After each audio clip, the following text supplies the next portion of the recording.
Hey everybody, this is Zachariah with ManySeeds. Super excited to do an introduction on this amazing interview with Heather Green.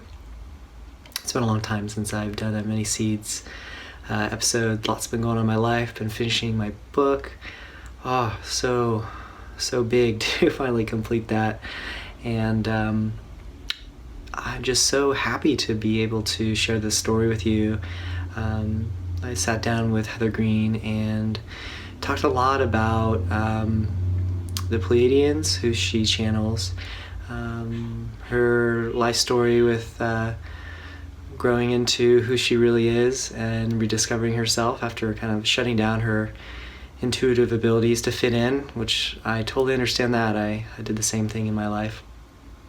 Heather Green is an intuitive guide. She's an energy healer and channel. For both humans and animals. She's an author, and the link to her book will be in the description here. She's worked in the healing field for over 15 years. She has a background in nursing and counseling. The book she wrote is called For the Love of Horses, an Animal Communicator's Guide to Helping Our Horses and Healing Our Lives. And Heather lives here on the beautiful central coast of California. I hope you enjoy, and I look forward to hearing your comments. Bye. All right. Blue eyes. Thank you. Hey. Hey, I can't see you. I can only see the camera on me. Yeah. Right on. Well, thanks for being here, Heather. Thanks for having me. Yeah. So I saw you online. You do some channeling and energy forecasting. Mm-hmm. And when I saw that, I was like, wow, I gotta meet you. Oh, and that was a couple years ago now, right? Yeah. I don't know when that was. Now Yeah. Time goes by so fast. Yeah, and so that was just so inspiring. You know, I was like, wow, someone local is on these frequencies as well, and really trying to help the world. And so I'm just thank you for your service and helping the world. And the because purpose is to help the world realize that we're all going through this shift together. Oh, yes. And that I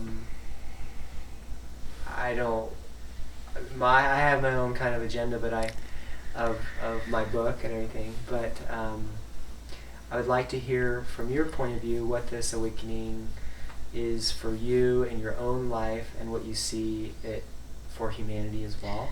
Yeah. Wow. That's a big question. That's a broad question.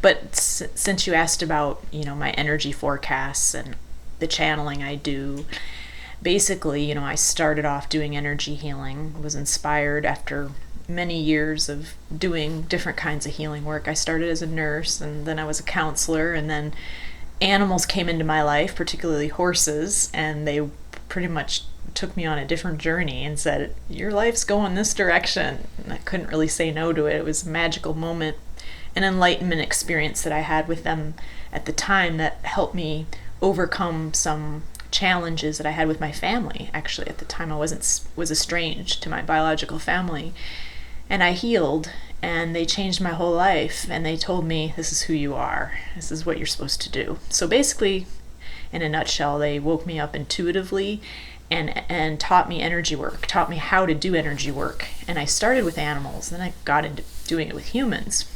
Of course, I had all this other healing experience with humans. And then that's when the energies came to me, when I started realizing that there is energy affecting from the cosmos, affecting the planet. And I actually started getting messages from collectives, spirits and groups of spirits that would come to me, like the Pleiadians, the angelic realm, ascended masters, higher dimensional beings, and realizing, not only that the planet's going through transformation, but so are all the beings on the planet right now. And what was so fascinating was that I realized that whatever was happening in my own individual life was also happening for people in the collective. So I would work with clients and they'd ask me about their life and say, I've got this and that going on, and I'd be doing my energy healing work with them to help them shift. And then I'd realize, oh wow, they're going through this, and so is all my other clients, and I'm going through this on some level too. And then, oh, the collective's feeling this. And so I just realized all the connections, and that is what got me going and talking about what's happening energetically and putting out energy forecasts, because really what I find is going on in my own life tends to be happening for other people too. It might have a different story, but a similar dynamic or struggle or whatever energy is going on. Like, for instance, right now, we're all feeling an expansion in our hearts. So many people are experiencing fear or heartbreak or tension or anxiety there. It's just what's happening. We're opening up our heart chakras so we can love more, not only for in our individual lives, but collectively, so we can come together as one. So, and if you ask people, a lot of people will say, wow, yeah, I've been feeling anxious, or I've been feeling a lot of grief, and I don't know what's coming from. So that's just one example. So yeah, that's, a really quick description of how I got into doing the energy forecasts, and the channeling just happened naturally. The horses are the ones that got me started, and then from there, I started to connect with other beings, beings that you can't necessarily see, but they would connect with me and reveal information, and my growth and my expansion has just furthered from there. I'm always open to what's next and who else wants to speak through me or of me, and just offer that to whoever is ready to hear it. So How were you like as a kid? As a kid, how was I? Wow. Did you have intuition, magical things happen to you then, or was it like a... Well, interesting. Yeah, I wrote about that in my first book, by the way, called For the Love of Horses, which is also about my journey and how I started to awaken. And I was always interested in spirituality, but the horses really were the ones that really got me on my path. But yeah, as a kid, I definitely was intuitive. I could see spirits. I was always a big dreamer, and I would often dream things that would happen. But I shut it down because my family, and many of the people around me, not to say anything about my family, but didn't understand, and I didn't know anyone else who was like me. So I thought I was, weird or odd, or I wanted to be normal, because I thought that's how you would fit in. So I shut it down. And I remember not too much of it, actually, just little bits and pieces. I just remember I was a big dreamer and I could see spirits, and then eventually it just went away until I was in my 20s and I really began to awaken again. And it was doing, part of my journey was in psychotherapy. I actually, did psychotherapy for my own personal journey and worked with a shamanic healer in the beginning. And then I got into the counseling field myself, but then I went into energy work. But that was when I started to awaken, and most of my gifts were revealed to me again. Like, here you are, you have this intuition, you can see spirits, you can dream, you have all these gifts. So yeah, that's how it happened for me. Awesome. Yeah. Awesome. What's your hope for the future? For humanity? What do you want to see happen? For humanity, oh God. Well, probably what most of us want, which is peace, right? We have so much conflict in the world. Really a sense of being one, being together and united, and caring as much about our neighbor as we care about those that we consider beloveds. Really considering that they're just as important as a beloved. If we really thought of each other that way, think of how different the world would be. And coming together, knowing that how your neighbor's doing, if your neighbor's doing well, then you're doing well. Or if your neighbor's not, you're not, And we're just starting to realize how that's how that really is connected. And, some of us don't quite get it yet. We think, well, as long as I'm taken care of, I'm fine.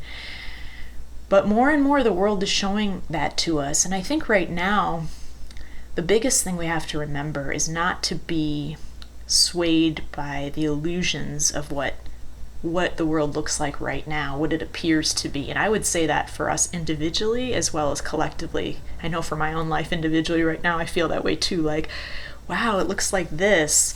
Yeah, I don't know. But inside, I can feel that it's really different. and I'm creating my own reality based on my own experiences and how I align myself with the energy I want to align with within me.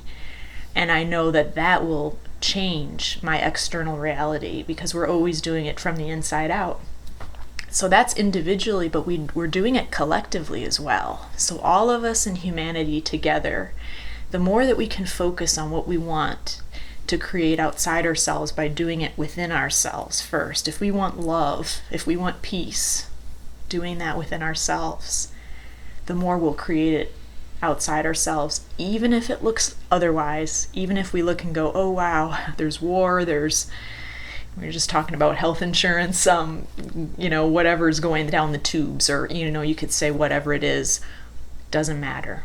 Right now, I think it's such an important time to not buy into the illusions of what we see to looks real, and remember that we're always creating it within ourselves. And we have that choice. That's our power. It's exciting.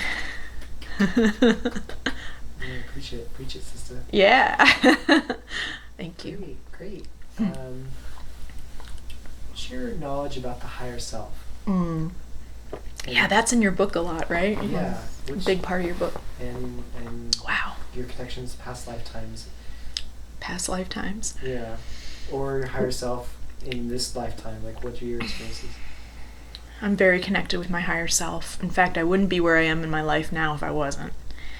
And yes, it's what we're all doing. It's part of the ascension process. It's part of the awakening to who you are, and then what I call ascension, or what others throw out there, meaning we're moving into a higher dimension, one where duality doesn't exist, or duality as we experience it now doesn't exist.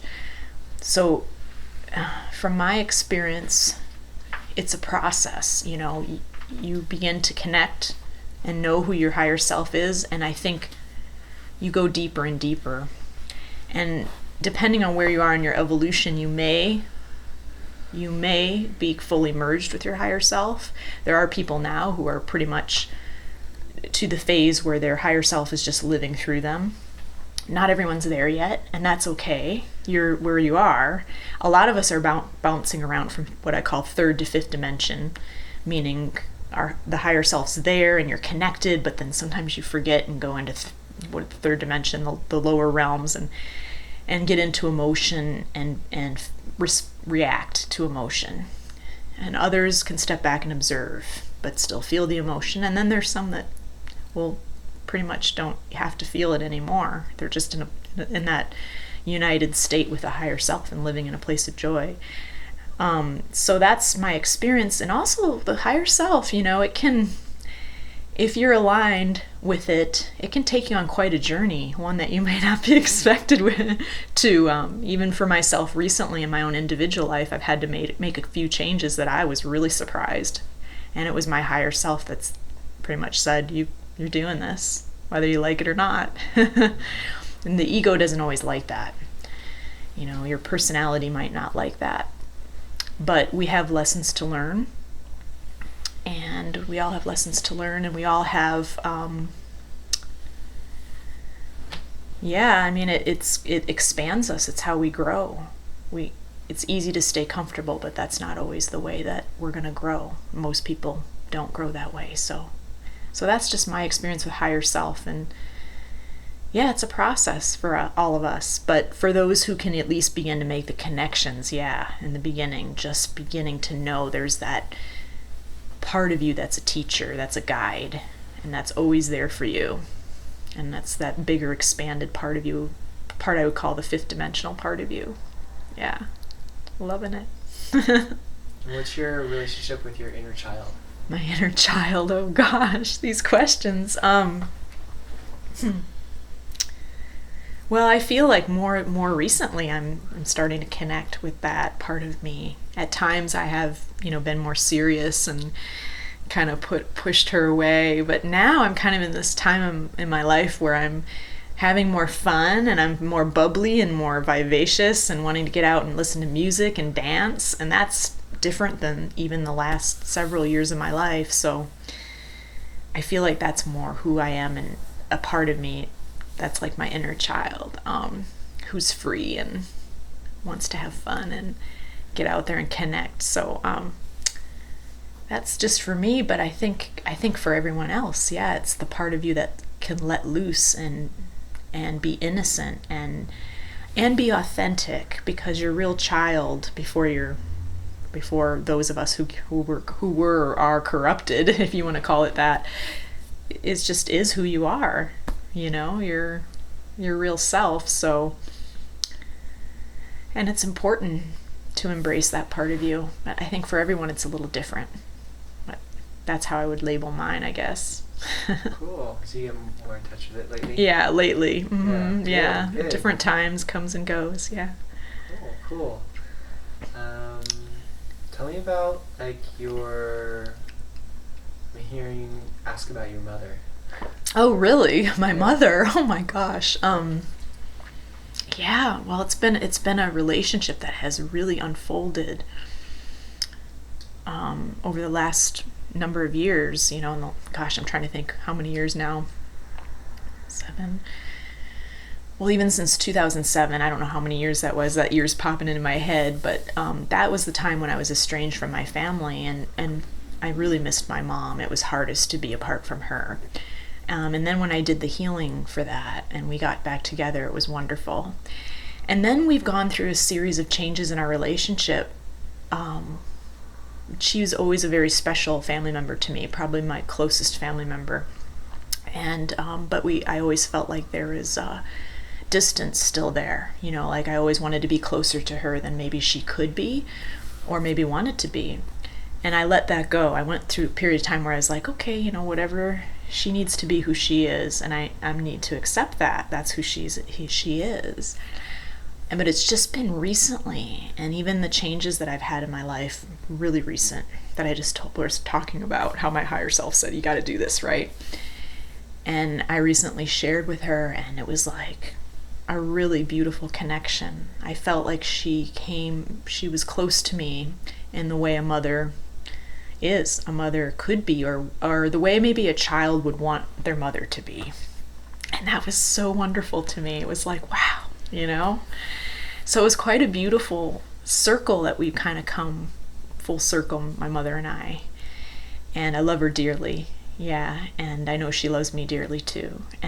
But I think it's been because we both accepted each other so much, and we didn't ever try to push each other to be more than we could be or wanted to be. Oh, that's beautiful. That we actually have been able to get close, So I don't know if that makes sense, but that's just, yeah. Yeah, there's like an acceptance. Sometimes we want people to be who they can, and that causes pain and hardship and separation. And when we accept who they are and just love them anyway, I think that distance evaporates. And I'm really grateful and amazed at how far she's come, and in her life, and also as a mom, and how much she's evolved too. And she would probably laugh if she heard that, but I really see that in her.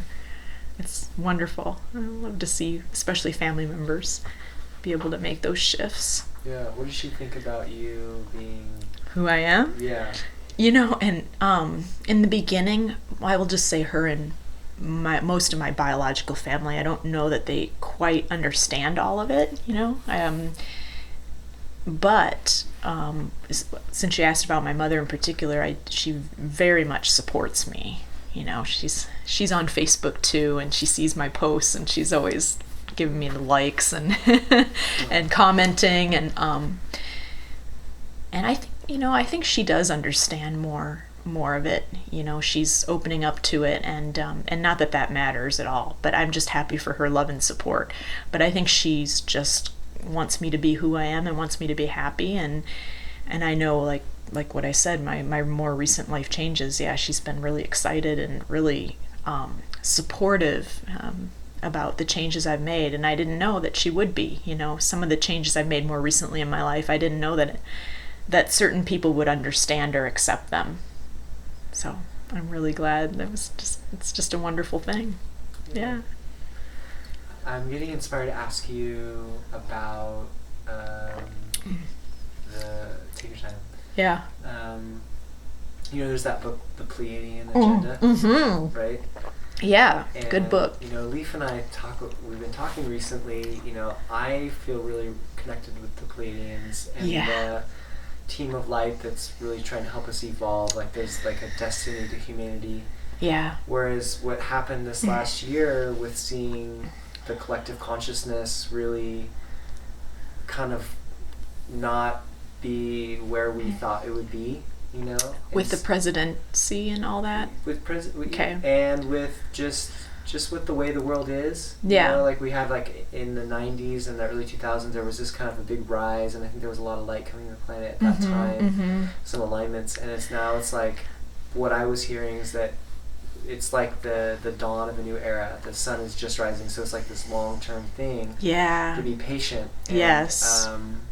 Just curious what you thought, what you're getting about the destiny of humanity. Guidance for us as light workers that are really impatient with the pace of evolution and seeing so much suffering on this planet.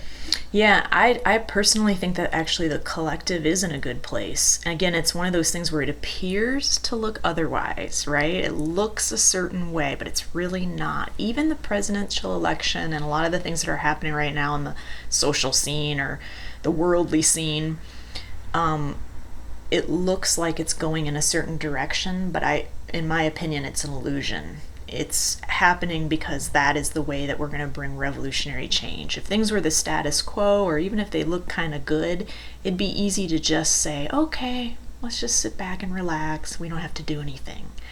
But now, with all this stuff up in the air, it's inspiring people. People are getting motivated. They're getting passionate, and inspired and all that good stuff. So that's what makes change. So that's how I see that. But for your other question about what's happening with humanity and the Pleiadian viewpoint, is that we are on the tip of it. So what's happening is 2016 was a year of the energetic potential. So we brought in everything energetically, and we could feel that, right? And for a lot of people who got excited, like, we're going to have what we want, and this is all happening, and wonderful, and with whatever area of the life, and it could be your own personal life too. But what I feel for 2017, and I can only speak, at certain time periods, because we can change it at any moment. It's always in motion. It's always changing. But this is the year we're going to begin to manifest things more in the physical. So we're going to begin to actually see things now. And so when it comes to light workers being impatient, or people feeling like, gosh, what's happening? Nothing's changing. Some people even feel like we're going backwards. Really what's happening is we're not going backwards, we're going forwards, and we're going to begin to see those changes. But there's a little bit of a transition time. And in this transition, that's where we have to really work with our frequency, the energy, again, that I spoke of before inside yourself, what you want to create. Really aligning yourself with that, aligning as much with the 5D energy as you can, and not buying into the 3D. And that doesn't mean suppressing your feelings. If you have the emotions, feel them. I know for me, I'm up and down a lot. I've got a lot going on personally. But at the same time that you're feeling the emotions, really align yourself with the frequencies that are higher, and they help you move quicker and manifest easier. So in other words, thinking of something like, for example, maybe you had a loss, someone died who was close to you, and you went into a grieving.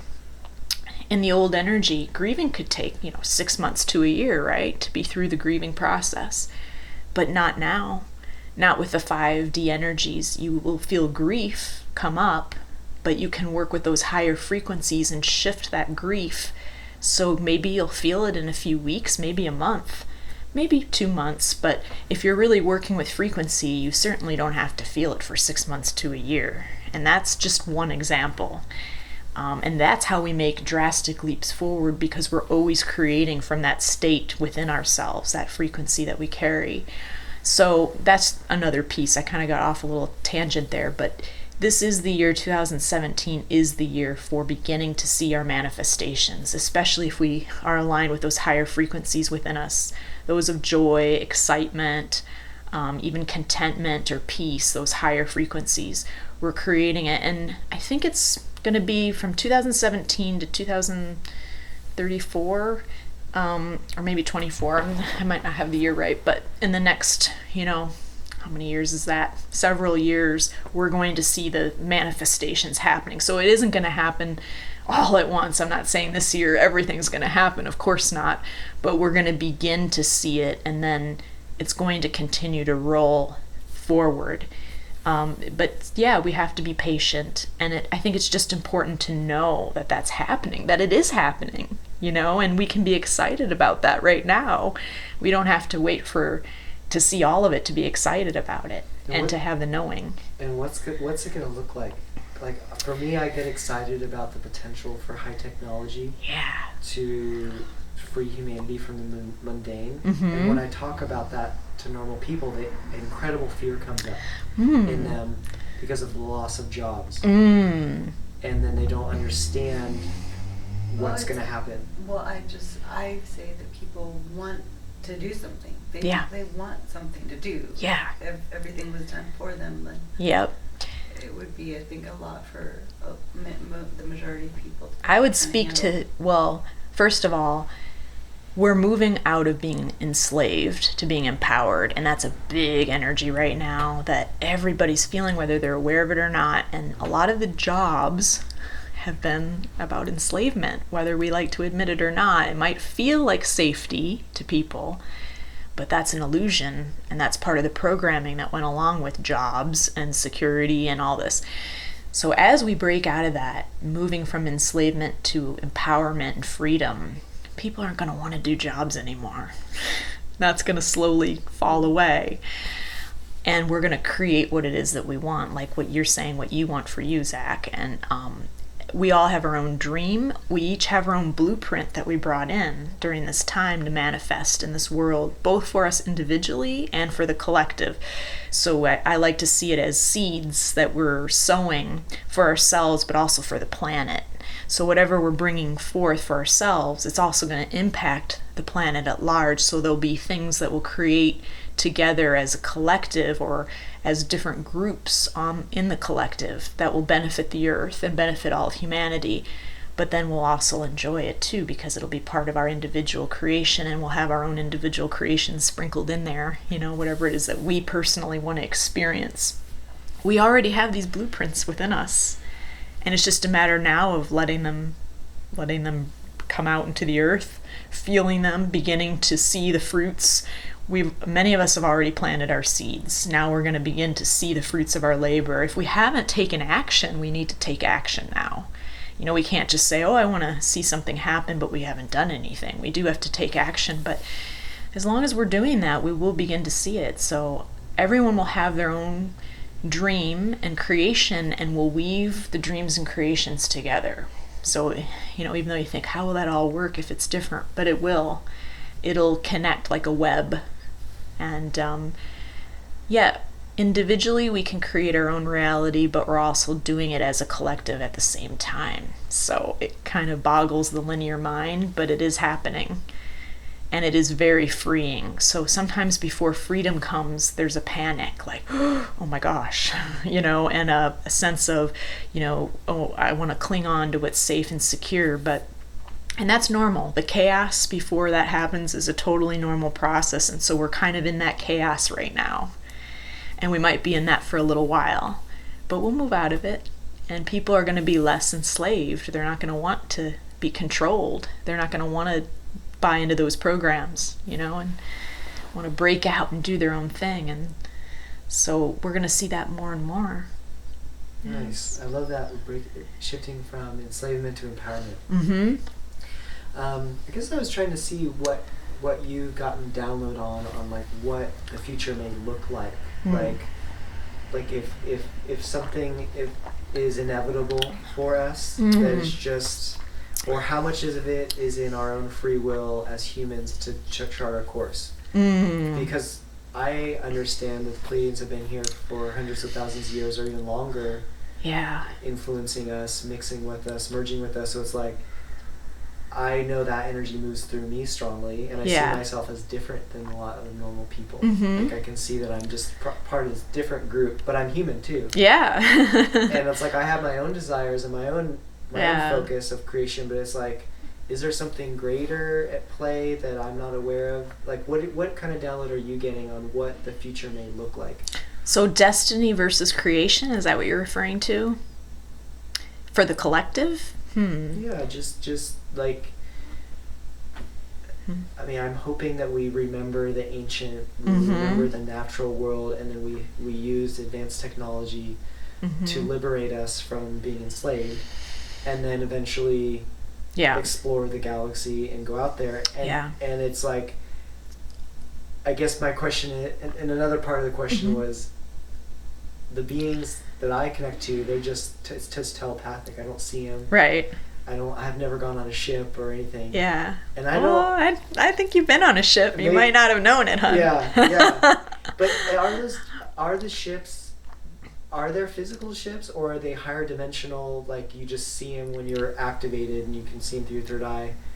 They can come into this reality and make contact with us. Yeah, they have ways of doing that. So, or you can get there in the dream state.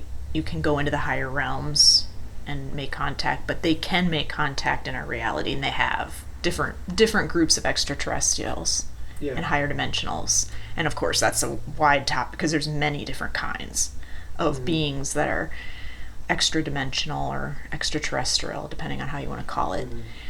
But what I would say about the destiny is, I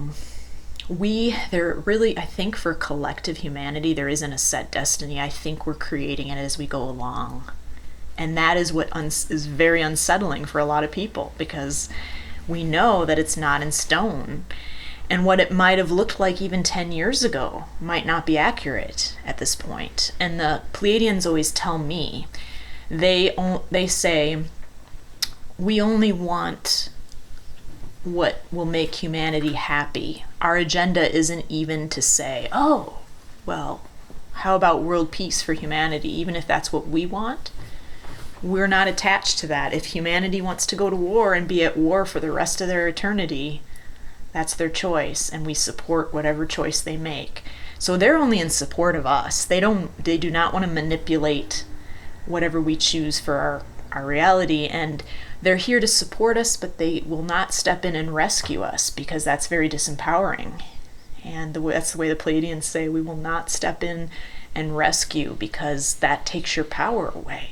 You have the power to do this as a collective. You're creating it. We cannot interfere. We can help. We can support. And of course they do that. All we have to do is ask, and they will assist. But they have full faith and trust that we are going to do this as a collective, and that we'll make the best choice for ourselves.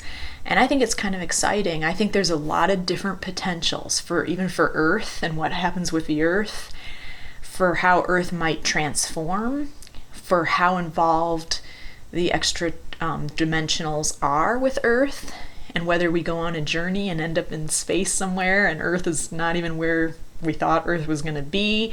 I mean, we're not even there yet. And so it can't really be spoken of. And it's something like I say, we're creating it as we go along. So okay. Thanks for clarifying what you're getting. That's how my perspective is, yeah. Okay. For instance, too, like if you think about the presidential election, it could have gone different ways. This one was the one we chose as a collective. We chose this president, and there was a reason for that. And so however you view that, whether you say that as good or bad and whatever, it is the one that we thought was best as a collective to take for where we're headed evolutionary wise. So I think it's a great thing to trust in, even though it might not make sense in our heads. Or maybe it does for some people, but... Yeah, I see it as that energy is really present, that he represents and is part of. And they get their chance to step up and be seen fully and get criticized fully, and it'll just be part of the evolution. And I want to empower us, that we have the power to control things, even though we put so much power to a president. Oh, exactly. But we really have the power. That's part of, I think, what it's teaching us, is that it's not about that we have it as a collective, and we're the ones that can do this. We've got the power in our hands as a group, power in numbers. Yeah. And it's inspiring people because people are really motivated about it. You know, they're, if you get people who are bothered, people who are pissed off, that's what gets things in motion though. If you're just calm and, oh, okay, it's good, you're not doing much, right? Yeah, it's going to help wake people up. Yeah. Yeah, but what else I want to ask you?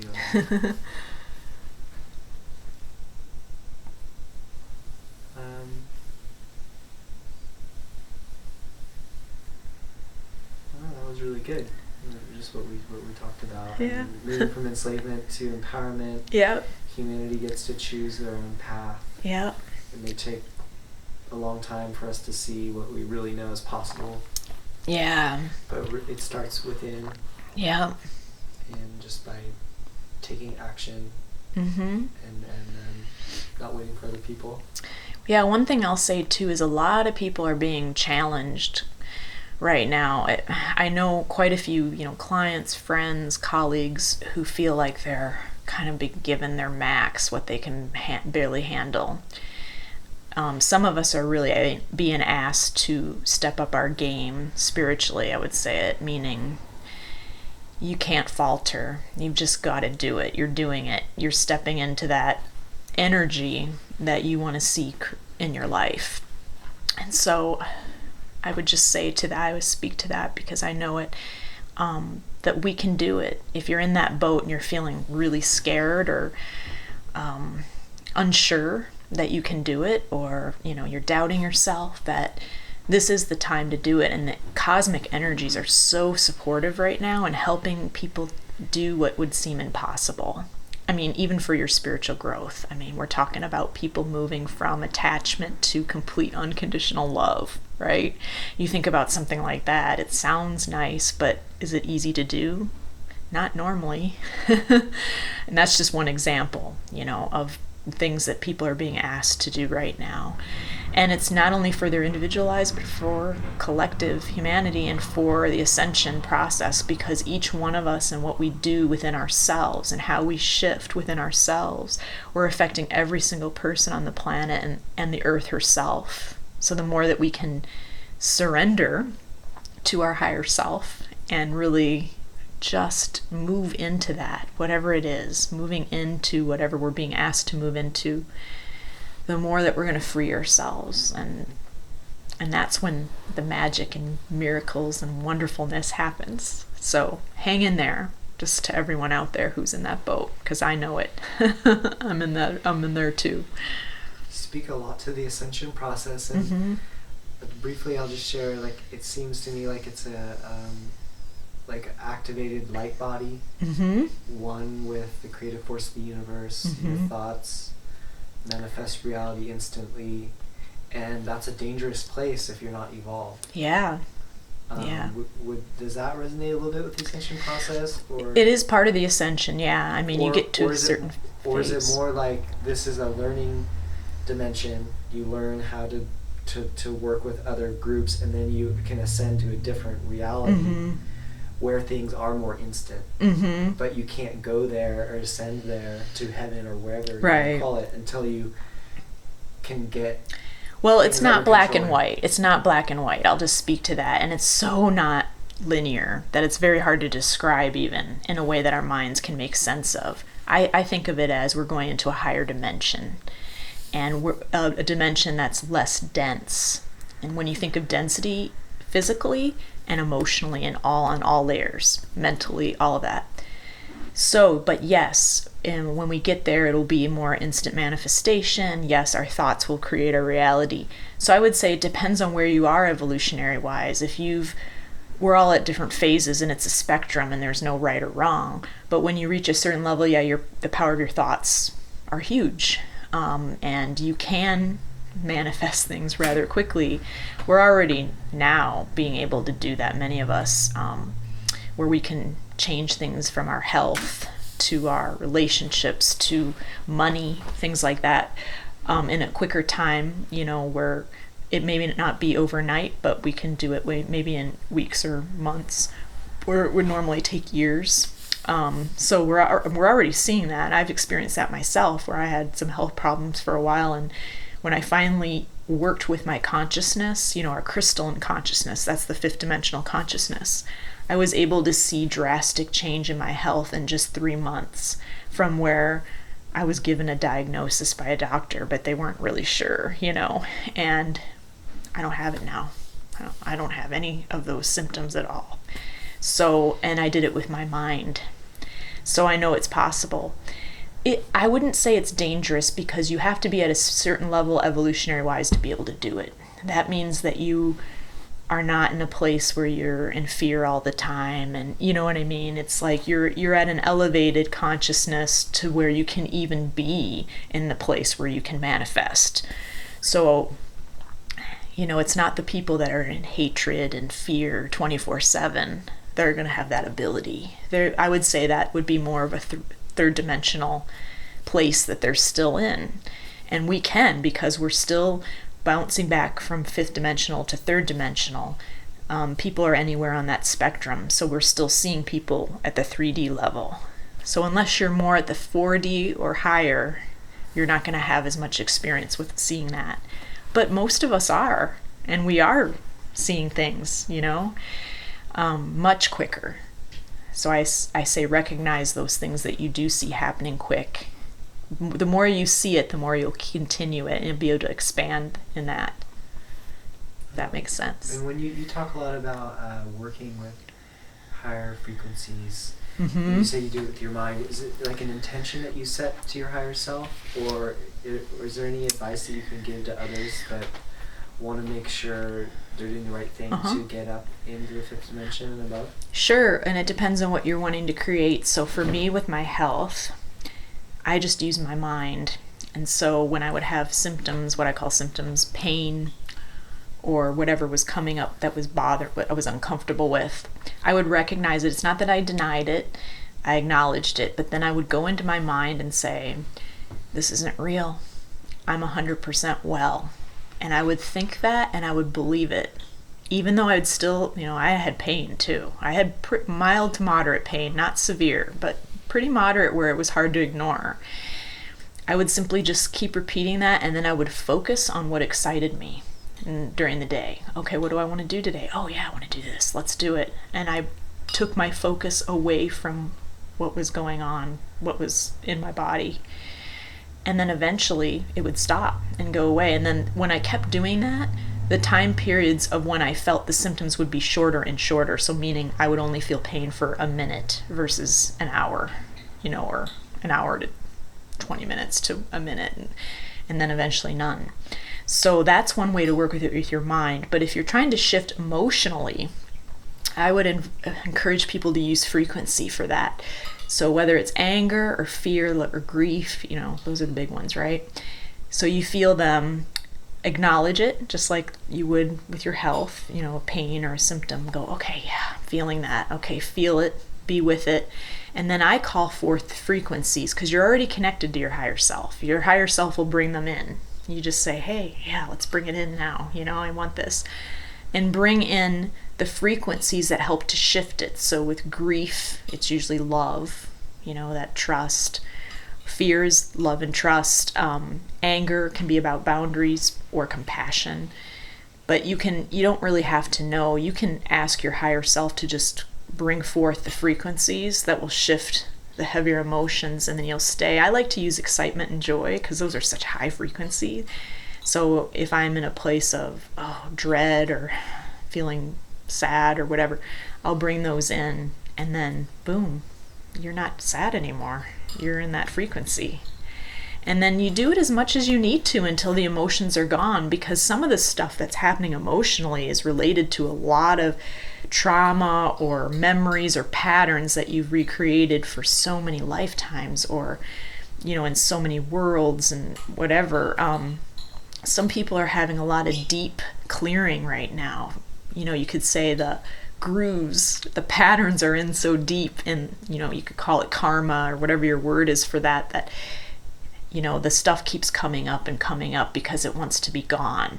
So you just have to be persistent. let yourself feel it, and then work with the frequency, and the frequency will shift it quicker. And then you don't have to be in that uncomfortable emotional state, which is a lower vibration. You won't be there very long. Just like I gave the example of grieving a loved one, where normally in 3D it might take 6 months to a year, right, to grieve, because you have to feel it. You have to be in that grief. But now you don't have to sit in grief that whole time. You can work with frequency too, and it'll help you shift it, and it lightens it up, and it shortens the period of time that you feel the grief.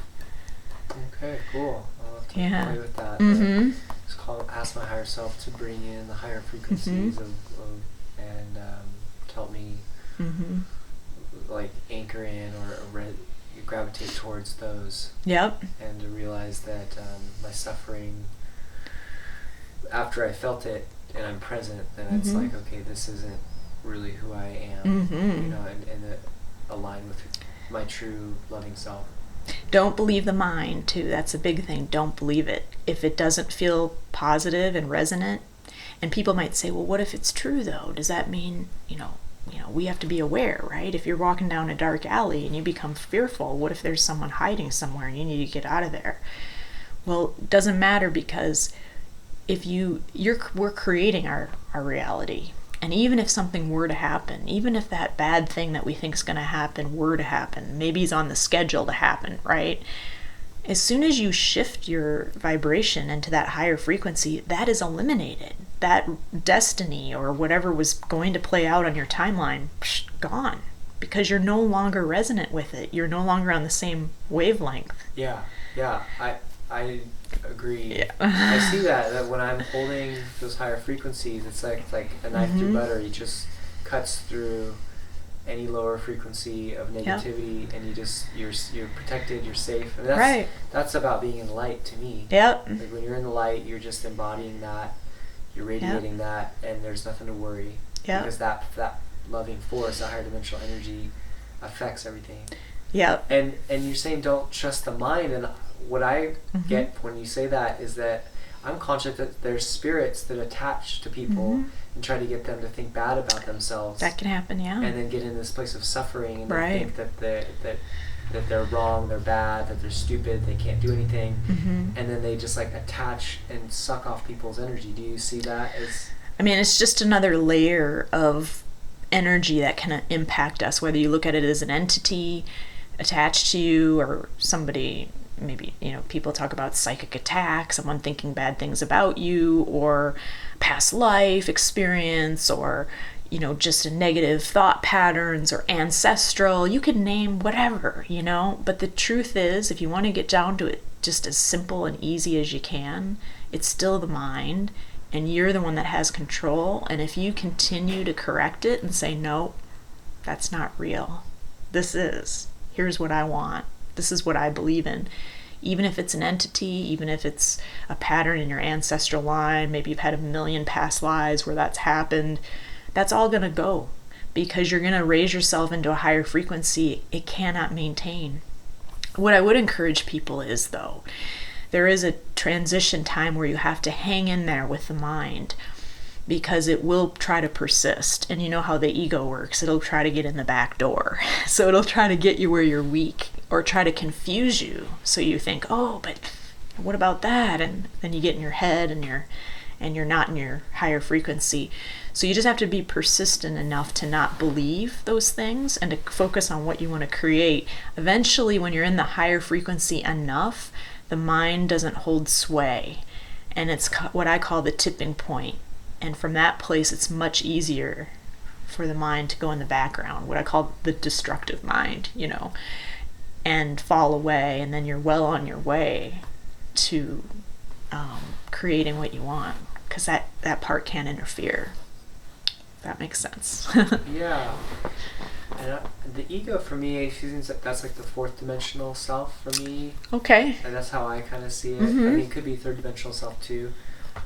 But it's a part of me that I think the ego, I guess, could connect to everything. But as soon as the ego that was in 4D, let's say that part of me that I see in everybody. Oh, so yeah. Musicians, politicians, actors, a big part of our culture is in this like 4D ego Mm-hmm. energy, and it's just blasting each other, competing with each other, Mm-hmm. trying to one up each other. Oh yeah, And, takes a lot of different forms.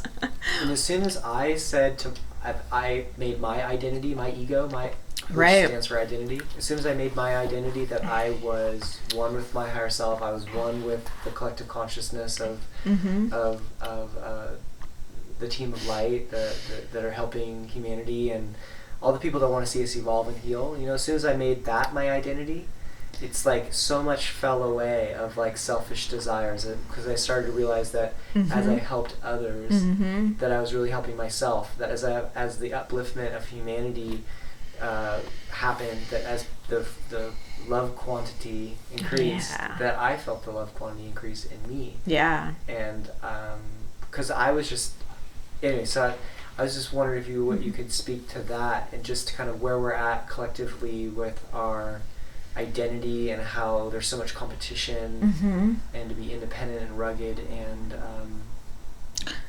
Yeah. Well, that's all part of the ascension process.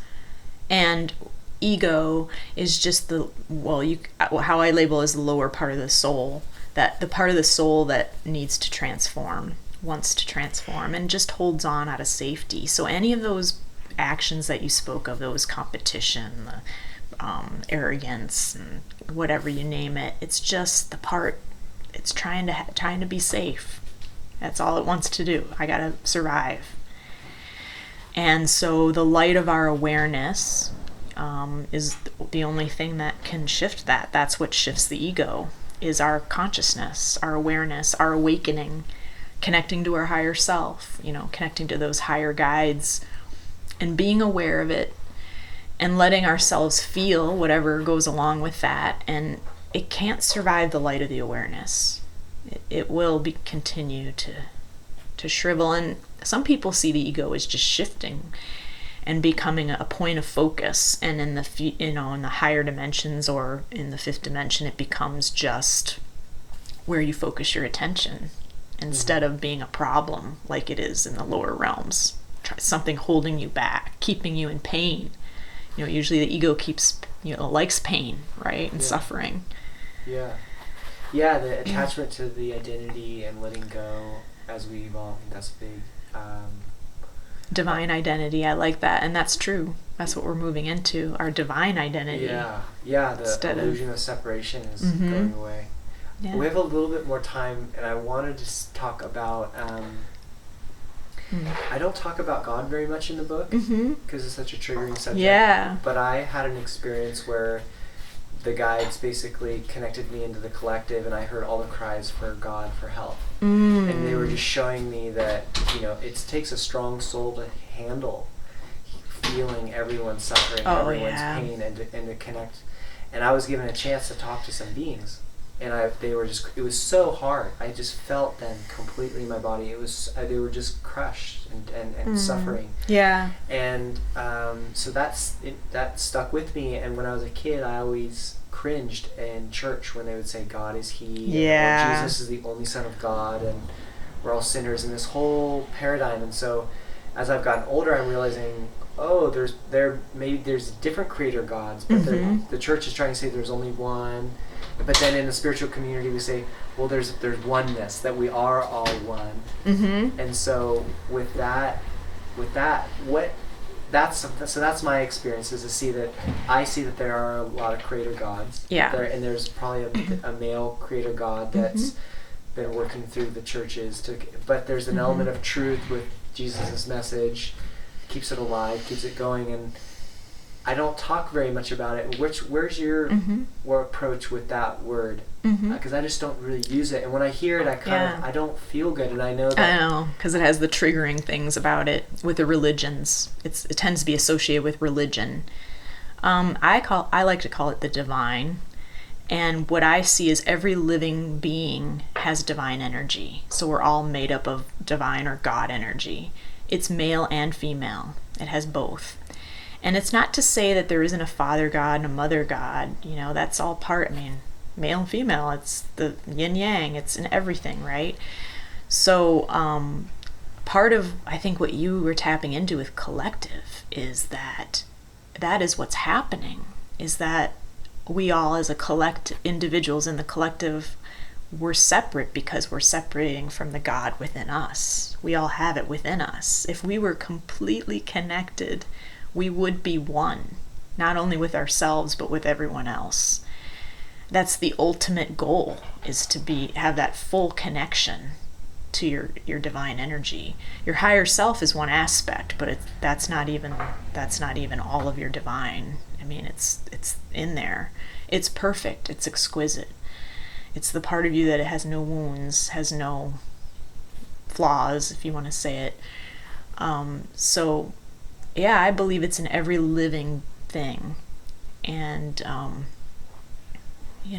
we all have access to it, and we can see it reflected back to us in every being. And the more that we connect to that, the deeper our connections go, the more we expand and evolve. That is part of our process. Our higher self is the guide who can help us do that. It's within the higher self as well, which is within us. And it's quite a beautiful process. But for most of us, it takes a little time to do that. We're so used to looking outside ourselves instead of going within and making. So looking out to a God for guidance rather than looking within. Exactly. That's how I see it, is the God within you is the God, or that God, I call it the God energy, divine energy. I often talk about divine self. I talked about that in my book a lot. And what that is your higher self and your divine energy together as one, because I like to work with both of them. But it's the divine energy, it's the God energy that you hold. We all have pieces of that, right? And if you put all of us together, all that exists in the collective and in this world, in all realms and all worlds, that would make up the God, full, big, huge God energy. We're just little slivers of that. We've got that in each one of us, and so that's how I see it. Beautiful. Yeah, I think I resonate with that. What's your approach? We got a little bit more time. What's your approach with all these different forces that are kind of competing for Earth? And wow. And, that may have been in the past. Like, where are we at now? Like, is that mostly in the past that there was a lot of competition, or is it still going on, or has it been subdued? You mean competition for other beings to come to the planet? Just the, I feel like the world leaders or people that have positions of power on this planet are connected to higher dimensional beings, and that there's forces of light, forces of dark. Oh, okay. The forces of dark are just separated from source. They want to control this planet. They want to feed off its energy. And then there's those of us that are light workers that want to see us out of enslavement into empowerment. Yeah. And it's like, where are we at with that, with the scales of that? Wow, that's interesting. And and the Pleiadians don't often talk much about that anymore. A lot of that was the darker forces, I think, were more able to influence us in 3D, and we're not in 3D anymore. So I would just say they don't have as much power over us at this point. And again, I would look at it from an empowering stance that it's in our control to do what we want. Nothing can impact us unless we let it. If we want to let them impact us, then they can. And there's a lot of different beings here on the planet, and a lot of beings watching what's happening on the planet right now because it's exciting. Beings from other galaxies, and they're just watching, and or the ones that are around are just holding space or just watching the show because it's kind of an interesting show for them to watch right now, because it's all unknown what's going to happen, right? I would just say, again, don't buy into that illusion or go into that fear that, these other entities are going to take control and we don't have any power, because we have power. And there's so many beneficial and beneficent beings that are helping the earth right now, that are holding space, that are helping humans, that we have more than we need to get where we want to go. I don't see them as interfering. Yeah. Okay, great. So you see that we've kind of turned a corner. Oh, yeah. That there's a lot of beings here to help. Yeah. And as we're shifting in frequency, that they can't exist. Yeah. They can't. Their power is gone over us.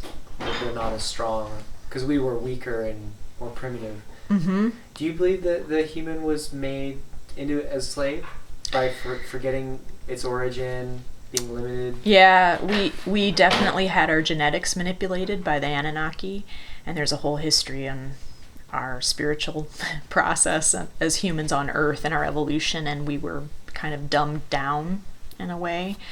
But we chose that. We also chose to do that so that we could become slaves and then make our way back to power.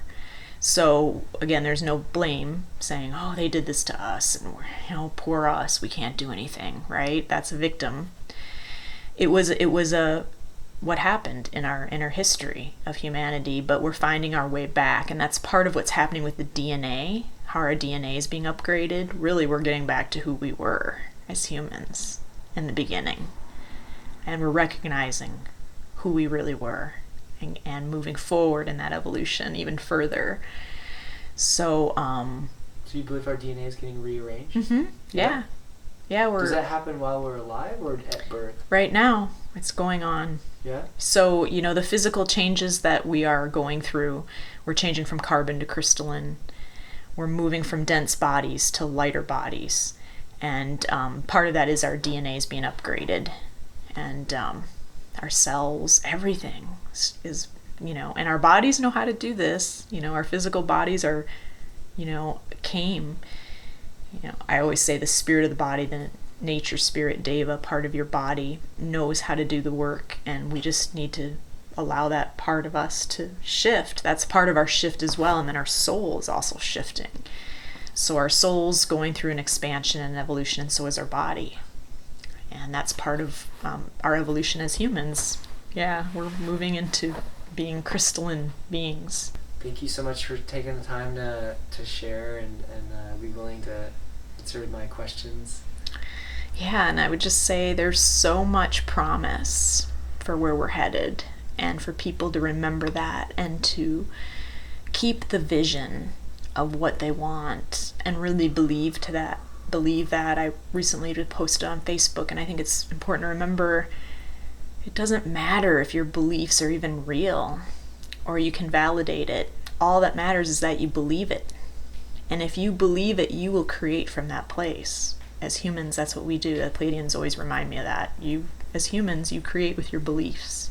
So really going, this is what I believe, I'm choosing to believe this. I don't even care if it's real. Doesn't even matter. I don't have to have proof. I don't have to have validation.